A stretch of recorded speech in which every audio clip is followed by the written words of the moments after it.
హైదరాబాద్ పరిధిలోని ఎల్బీ నగర్లో చిత్ర లేఅవుట్ ప్రాంతంలో హిందూ సమ్మేళనం ఘనంగా నిర్వహించారు.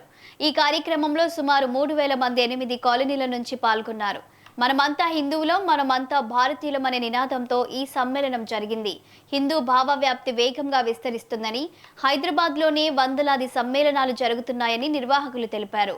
ఈ సందర్భంగా దేశవ్యాప్తంగా లక్షలాది హిందూ సమ్మేళనాలు జరుగుతున్నాయని బీజేపీ నేత శేఖర్ అన్నారు. భారతదేశం ప్రపంచానికి గురువుగా నిలిచే స్థాయికి చేరుకుంటుందని పేర్కొన్నారు. అలాగే ఆర్ఎస్ఎస్ ఆధ్వర్యంలో హిందూ చైతన్యం మరింతగా విస్తరిస్తుందని ఆయన చెప్పారు. ఈ కార్యక్రమం ద్వారా సమాజంలో ఐక్యత, సంస్కృతి పరిరక్షణకు బలం చేకూరుతుందని తెలిపారు.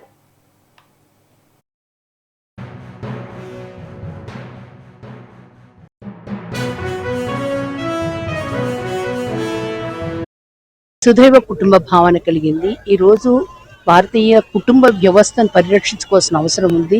దేశంలో జరుగుతున్న అనేక దారుణాలు మనం చూస్తూ ఉన్నాము. అదేవిధంగా దేశం యొక్క ఆర్థిక ప్రగతి కోసంగా స్వదేశీని మనం ప్రోత్సహించాల్సినటువంటి సమయం ఆసన్నమైంది. దేశవ్యాప్తంగా ఎక్కడ చూసినా కూడా పొల్యూషన్ తోటి అనేక రకాలుగా మన యొక్క ప్రాణాలు కూడా హాని పొంచి ఉంది.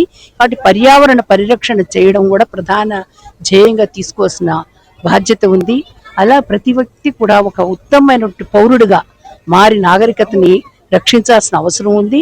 మరొక వైపు నుంచి ఈరోజు సామాజిక సమరసత దేశవ్యాప్తంగానే కదా ప్రపంచవ్యాప్తంగా అందరూ ఒకటే అని చెప్పేటువంటి ఒక సంస్కృతి మనది. కాబట్టి అయం నిజ పరోవేతి గణనాం లఘు చేతసాం ఉదార చరితానాంతో వసుదైవ కుటుంబకం కోరుకునే మనం. కాబట్టి ఈ రోజు నేను వచ్చినటువంటి కార్యక్రమంలో ఈ పంచ పరివర్తన అనేది ప్రధాన అంశంగా తీసుకొని మాట్లాడాలని వచ్చాను. అదే విధంగా మాట్లాడింది.